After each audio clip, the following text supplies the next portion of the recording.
Hello chess friends, and welcome to Out of Chess channel, and welcome to one of the most spectacular games of 2022. We have here Magnus Carlsen versus Alireza FIrouzja back from the 2022 FTX Crypto Cup, and this game is called by many viewers the game of the year. Many viewers are saying this was simply the best game that has been played in 2022. In my opinion, it's in the top 5 for sure, but in the continuation of my YouTube chess channel we will cover more games, and then I'll let you vote which is really the best game of 2022. In my honest opinion, this game really deserves to be in the competition because how Magnus played here the game was really incredible. How he sacrificed the queen in order to get a wild tactical sequence. So be prepared, this was again chess from another dimension. So let's see now the game. It was a rapid time format game. Magnus opened with the move c4.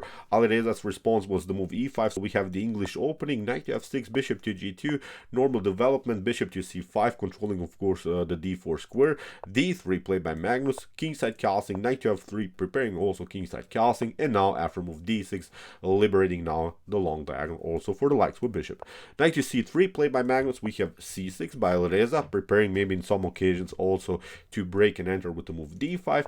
Magnus castles, and now with the move a5, here Alireza FIrouzja is preventing some normal ideas of the English opening like a3 b4. Many occasions when you are playing the English opening, you're watching this small pawn chain e2 d3 c4, and then you're trying to launch a flank attack here on this side of the board. So now the preparation is of course to play rook to b1, a3, and then push the pawn simply to b4. So at least this move a5 is preventing it, and it's slowing down the potential progress here on the queen side. So in the continuation, Magnus breaks the position in the center immediately, d4. Alireza has to make now a reaction. We have he takes d4, knight to d4, and you see now already Magnus Carlsen has, I think, a clear target in the position, which is now the weak pawn on d6. I'm not saying you will lose the game because you have a weak pawn on d6, but many times in chess you're at least searching for an opportunity, or at least searching for the direction of the attack. And I think we can agree that at least you have something to attack now. Maybe it's a long run, but I think with ideas of knight to f5, so far knight to f5 is maybe not possible, but knight to f5 as a long-term tactic to attack the pawn on d6 could be working. But now also bishop to f4, maybe then queen to c2, somehow rook to d1. So at least we know where to attack. That's, I think, very, very important in chess, because sometimes we got a little bit annoyed where to attack. Many times you don't find your directions. Now, as I said, Magnus has a clear target from this point on. So in the continuation now, Alireza makes further progress with the move a4. You cannot take, of course, knight to a4 because the queen is a little bit overloaded to the defense of both of these knights. Now just pick up this one after queen to d4. Also the knight is hanging, so you see the queen is not protecting anymore this knight. So this is not working. So that's why e3 was played by Magnus. Alireza continues the pressure with the move a3. Magnus plays now queen to c2, and here rook to e8 was played by Alireza, controlling also further the e4 square. So now Magnus goes knight to b3, and you see already a tricky position. The bishop on c5 is under fire. The bishop on c5 is controlling the d6 square. Now Magnus is trying some ideas of rook to d1, maybe later e4, again bishop to f4. The knight is now attacking the bishop, so it's already a tricky position. I'm not saying this is losing again, but it's, I think, already unpleasant to play the game here from Black's perspective. So we have here a takes b2, bishop to b2, and now Alireza makes his maybe first mistake in the game, but this move makes really sense in the beginning because you're attacking the weak pawn on c4. We can agree, I think, that Magnus has also now weakness the weak pawn on c4, but this is simply too slow. What Alireza should have probably played here is bishop to a3, undermining a little bit the pressure here, releasing the pressure in the game, trading off the dark with bishops. Now after something like bishop to a3, rook to a3, maybe in the later stage you could try some ideas of g6, bishop to f5, doubling up the rooks, knight to a6, knight to c5, so maybe queen to c7, protecting the d6, rook to d8. These are, I think, normal moves now in Black's position, but I think also now Black has somewhere to attack. Black has now the open a file and could maybe pressure here the a2 pawn. So this was the way to go. Unfortunately for Alireza, he plays now bishop to e6. He's attacking the pawn on c4, but this is simply too slow. Magnus simply takes out this bishop, knight to c5, d takes c5, and look at this. it's already a bad position, I think, for Alireza, because Magnus simply plays knight to e2 and is preparing now knight to f4, rook to d1. Look at this, the long diagonal for the Dutch bishop is now liberated. We have already light bishop here, that's also very powerful. So now surely but slowly here Magnus Carlsen is building a beautiful attacking formation. And look at this, it's not so easy how now even to include the knights into the game, because we can notice that also the c4 pawn is controlling the d5. The knight would love, of course, to come on this powerful square, but now the c4 pawn is controlling this very important centralized square. So in the continuation, we have now knight from b2 d7, knight to f4, hitting the bishop, queen to e7, and now Magnus goes a4, not allowing maybe some breakthrough ideas by black with the move b5. Okay, b5 is not a possibility immediately, but with preparations, rook to b8, b5, maybe black can make some kind of a progress by using this 3 versus 2 pawn majority on the queen side. So in the continuation, now rook to a6, Alireza is preparing now the pressure on the a file, and now Magnus goes rook to b1, is preparing now also to attack the pawn on b7. So rook to a8, we have now bishop to c3, liberating now, of course, the b file, and also further controlling here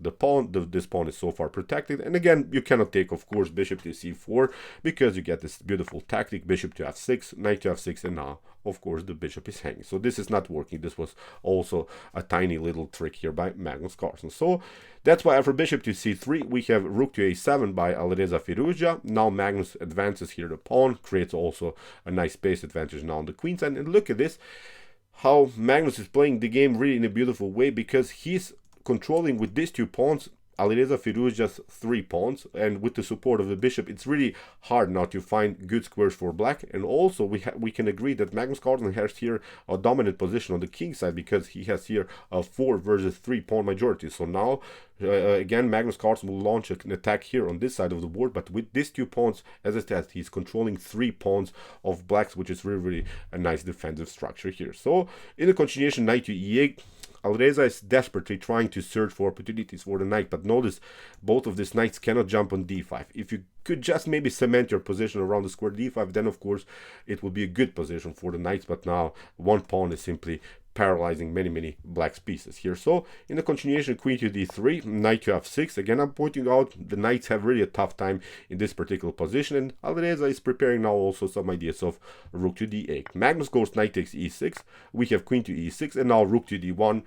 And look at this, how Magnus is controlling the whole board. The a file is locked. We have now a battery on the d file. Both bishops crossing all over the board. Really immortal, really wild attacking formation here by Magnus. So now Alireza goes knight to c7. He's trying some ideas of knight to a6, knight to b4, searching at least for some kind of an opportunity for the knight. Magnus goes now e4, preparing, of course, e5, hitting the knight on f6. We have knight to a6, e5, and now after knight to e8, Magnus goes f4, and of course the preparations f5, f6, e6, I don't know, maybe even g4, g5 if the position allows it. But now Magnus is using his pawn majority attack, this 4 versus 3 situation here on the king side. Now the pawns are marching, and here Magnus Carlsen, I think, has already a monstrous position. So after move f4, here Alireza goes knight to b4, hitting the queen, and many of us, I think, would retreat now, but Magnus calculated the position in a beautiful way. He went now into a wild tactical sequence. He counterattacked here the queen with the move f5. The problem for black is that you cannot take. Knight takes d3 seems like a logical move, but look at this, it leads into not a good sequence here for black. We have here f takes e6, you can maybe retreat with the knight. Now you get this one, e takes f7. Now the king has to take, and now look at this, the rook is coming on the 7th rank. We have to step back, and now with bishop to h3, look at this, we're sneaking with the bishop. In some occasions we could also go with some ideas of rook to f7, rook to f8. The knight is paralyzed, the knight cannot get into the game. Look at this, this pawn is controlling this square, this rook is controlling the c7 square. Really a messed up position here for black. So that's why here after move knight to b4 and f5 that Magnus played, here Alireza retreated to e7. We have now queen to d7, and now again Alireza went into a wild tactical sequence, because he realized that the only way to make something out of this game is to maybe sneak in with the queen and then also to get the knight somehow, preparing maybe sort of a smothered mate by using the knight and the queen. At least Alireza is battling, Alireza is really trying to make something out of this position. So after move queen to g5, Magnus goes e6, and this is really wild. He sacrifices now simply the bishop. Here after FTX e6, we have FTX e6. Alireza goes with queen to e3, double attack against the king but also against the bishop. Magnus steps back, and now with the move b6, it was of course very necessary to play this move because you don't have time to take out the bishop on c3 because you get checkmated. Now using the queen, and the queen sneaks in on here on f8. There is no connection between the rook and the king. So really great tactical sequence here by Magnus. So after move queen to e3, here as we said, Magnus retreated to h1. Now Alireza plays this very important move b6, attacks now the queen, but now Magnus goes with a beautiful move and sacrifices the queen. He plays now a takes b6. Really wild stuff. So let's see now what are the possibilities. Here Alireza went knight to d3. He's preparing now this smothered mate, as we said. Even if you play some other moves, if you play rook to d7, this wouldn't be good because now white simply continues with e takes d7. The knight is also hanging. Here knight to d3 would be probably again the continuation. You don't have time, for instance, to take out this rook because it leads into the smothered mate. I wanted to show you what would be also here black's continuation. Knight to f2 is always dangerous. You get this beautiful checkmate, pattern, the smothered mate with the knight. So it's something that I think should be considered here because that was the only chance for Alireza maybe to make something to happen. But of course this was not the continuation here. After e takes d7, for instance, that could have been played here. E takes d7, now we're playing knight to d3, but now this move can be stopped with rook to f1, and now if you take, of course, here you lose also the knight. So it's again a devastating bad game here for black. But in the game Alireza played knight to d3. He didn't even take out the queen immediately. He's preparing now the smother mate immediately. Magnus goes queen takes d3. We have queen takes d3, and now again a beautiful stunning tactic here by Magnus. He simply takes out the rook because of course you cannot take the queen because you get lost here on the a file. Now you simply pick up both of these pieces. Again, you have to cover now also with the bishop, and now suddenly the rook can come behind and you catch up with this pawn, and you're continuing now the game, of course, with an extra piece, which is now completely winning for black. So that's why here after move queen to d3 that Alireza played, Magnus plays now b takes a7, takes out now the rook. The queen is now hanging. Here Alireza takes out the bishop on c3, but now a stunning here tactic again. The bishop comes wildly into the game. Bishop to c6 creates sort of a fork against the bishop and against the knight and the rook. Now one of the pieces will be taken for sure. We have here rook to a7. Now rook takes a7, and as I said, really wild tactical sequence. Knight queen to c4, hitting this annoying bishop on e6. Now Magnus goes rook to a8, and the cool part about this setup by Magnus is that this bishop is controlling the diagonal, so there are no checks that are possible here by Alireza FIrouzja. Now the rook is coming into the game. We have g6. Magnus Carlsen simply takes out now the knight also in e8. We have king to g7. Magnus simply advances the pawn.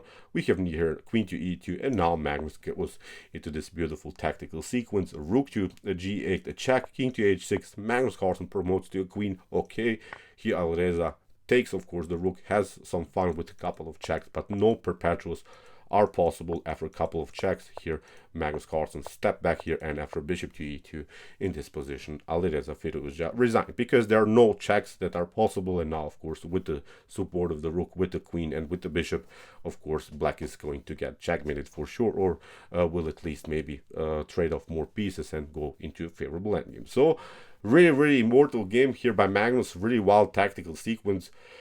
You should really consider that this is fast time format chess. This is rapid chess, and Magnus calculates this position like this. Really wild stuff, in my opinion. Really one of the best games of 2022. But be prepared, in our mini series we'll cover more brutal games like this. Then you can of course decide which game is the best of 2022. So okay, if you want to see more brutal games like this, check out my best Chessgames of All Time series. Here's the link of our whole playlist, and if you like this content, don't forget to subscribe to my channel. See you soon with some more videos, and what to say, chess is the best, of course.